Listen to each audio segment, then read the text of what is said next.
వాళ్ళిద్దరూ 4 ఏళ్లుగా ప్రేమించుకున్నారు. తనకు జీవితంలో ఓ తోడు దొరకాడని అనుకుంది. అతడే సర్వస్వం అనుకుంది. అతడు ఏం చెబితే అది చేసింది. ప్రేమలో ఉన్నప్పుడు ఇద్దరు కలిసి హుషారుగా తిరిగారు. టూర్లు, షికార్లు, సినిమాలు తెగ తిరిగారు. కానీ కొంతకాలంగా అతడిలో ఊహించని మార్పు. ఫోన్ చేస్తే కట్ చేస్తున్నాడు. కలుద్దామంటే ఏదో పని చెప్పి ముఖం చాటేస్తున్నాడు. తనే వస్తాడులే అనుకుంది. విషయం ఏంటని ఆరా తీస్తే అప్పుడు అసలు విషయం బయటపడింది.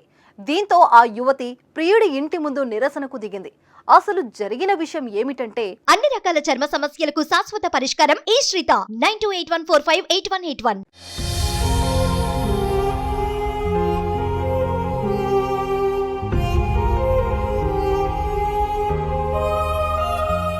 కరీంనగర్ జిల్లా మానకొండూరు మండలం గంగిపల్లి గ్రామంలో గుడిసెల రమేష్, గుడిసెల వెంకటేష్ అన్నదమ్ములు. వారిద్దరూ ఇద్దరు అమ్మాయిలను ప్రేమించి పెళ్లి చేసుకుని వారితో 4 సంవత్సరాలు కాపురం చేసి తర్వాత మోసం చేశారని ఇద్దరమ్మలు వారి ఇంటి ముందు బైఠాయించారు.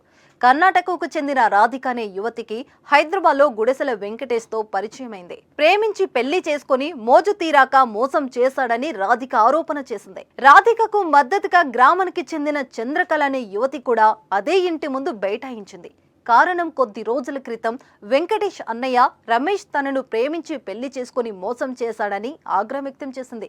అమ్మాయిలను మోసం చేసిన ఇద్దరు అన్నదమ్ములకు చట్టపరమైన చర్యలు తీసుకోవాలని గ్రామస్తులు డిమాండ్ చేస్తున్నారు. యువతులను అబ్బాయిల కుటుంబ సభ్యులు దాడి చేసి గాయపరిచారు. ఈ ఘటనపై పోలీసులు విచారిస్తున్నారు.